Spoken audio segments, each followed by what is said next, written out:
Bushido Brown and Luna are two of the highest tier and most accomplished fighters we have in the Boondocks, but who's stronger? Using my degree in fadeology and just a tad bit of enhanced ignorance, we gon' figure that out. Give me the 10K please, okay bye!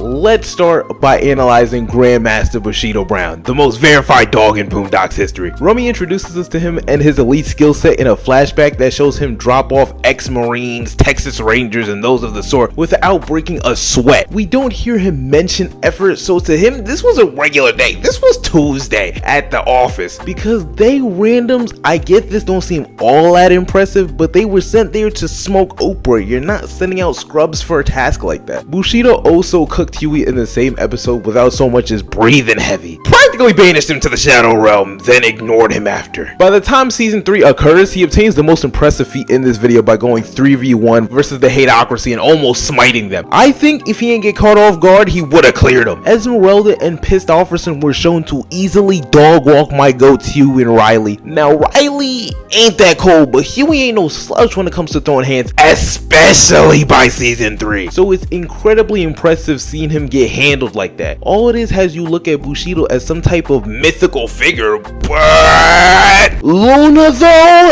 is a child prodigy, raised around wolves and owns 15 of them. Y'all thinking that's just a regular effing line, but let me give you some wolf stats. Run over 30 miles per hour, 10 miles faster than the fastest man alive, have a bite force that can crush bones, and these things usually hunt in packs. That means Luna was getting charged up and dropping off packs of wolves back to back. On top of that, she's a master in White Lotus Kung Fu, a martial arts so absurd, so knuckin' futz, we thought there weren't any masters left alive. It's literally labeled the most dangerous style there is. Like, stop playing. Sure, Luna says it was hard to get the title, but dude, if you're seemingly the last one left, that means you may have been packing up a series of top tier fighters we never even got to hear of. We can confirm that at least one user of it was sent to the upper room, since she says her ex-boyfriend is the one who taught it to her. Son went from future hubby to training dummy real fast. That effing goner. When she brings up her casual outings at the Kumite, she called it great exercise. Like, girl, running a mile is good exercise.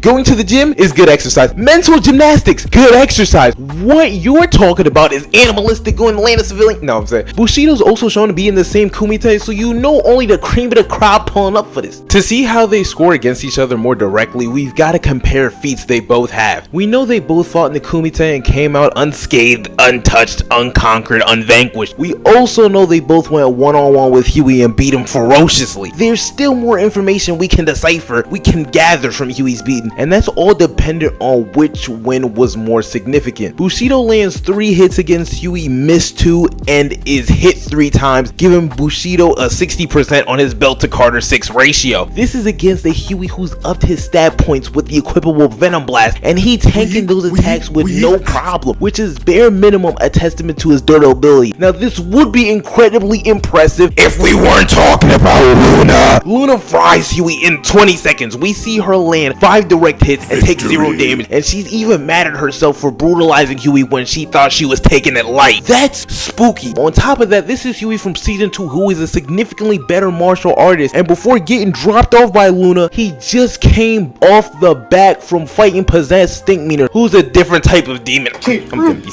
Honestly, if we go in season 1 Bushido versus Luna, I think Luna stomps, violates, rummages Bushido's aim. It's genuinely not competitive. Season 3 Bushido is what makes this so interesting because the scaling is far more complicated. Huey from season 1 is nowhere near close to Hateocracy level, and Bushido was cooking him with ease, so presumably he's gotten stronger. To further support this, Rummy just calls Bushido a bad man, which is just regular praise. By season 3, Grandmaster called that man the greatest black karate man to ever live. That's Omega Glaze. He's slobbering on it at this point. It's a night and day difference in not just the way he's spoken of, but his fighting ability as well. Looking at just a side by side, Bushido season 1 was far less surgical and precise with his hand throwing, but by season 3 he's a monster, a well-oiled fade running machine. I know this sounds weird, but I think both of these characters' personalities will have an impact on who wins this as well. It's not gonna be just hands, because if you ask me, the strength difference between the two is negligible, although I'd probably edge it to Bushido just because we've seen more stuff from him on screen. However, at the same time, time we have seen him get caught off guard and bodied because he wasn't cautious or paranoid enough, and that's something Luna's got in spades. Shorty's a master of effing disguise, out here stalking her prey and attacking them while they're unaware, and these are people significantly weaker than her. Dude, she handled Tom with ease, but initially she chooses to go for a less confrontational and more diplomatic approach, even though she ain't have to.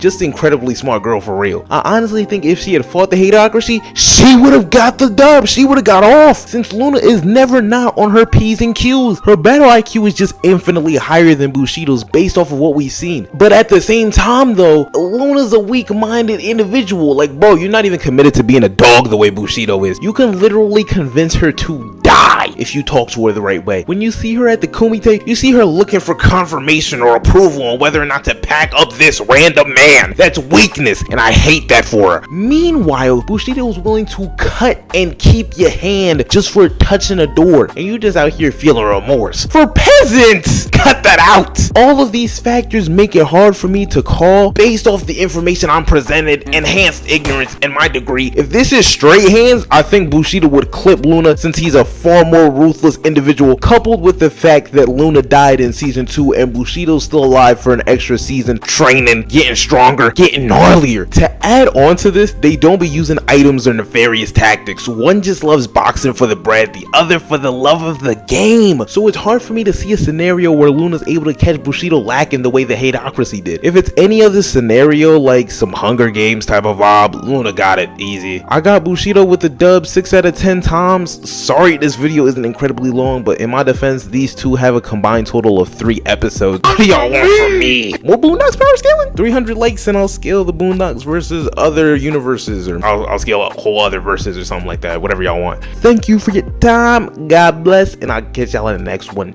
Jersey.